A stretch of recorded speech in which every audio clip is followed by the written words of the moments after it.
দারচিনি গুঁড়োটা যে হয় শুধু দারচিনিতেই কিনা সেটা আমার করতে হয়।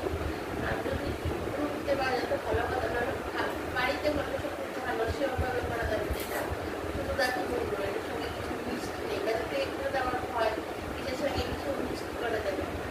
শুধু দারচিনির গুঁড়োটাকে শুধু জল দিয়ে দিতে পারবে বা গোলাপ জল দিয়ে দিতে পারবে, আর কিছু না এটার সঙ্গে। এটা যদি এই যে মুখের কালো কালো দাগ ছেলে বলো মেয়ে বলো সবার মুখের মধ্যে লাগালে মানে 1 মাসের মধ্যেই 100% শিওর দিয়ে যাবে যে কালো দাগ আছে, হ্যাঁ, বা ট্যান পড়ে গেছে বা মেথিটার দাগ বা ব্রণের দাগ বা যেই দাগই হোক, একদম 100% শিওর ভাবে সেই দাগ চলে যাবে। শুধু দারচিনি গুঁড়ো, এটার সঙ্গে তুমি গোলাপ জল দিতে পারো বা শুধু জল দিতে পারো।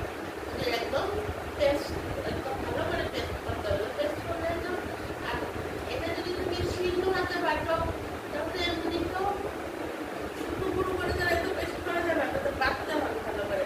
সেইটা দিতে গেলে মানে একদম মানে তোমার পুরো দাগ চলে যাবে। আর আরেকটা হয়েছে,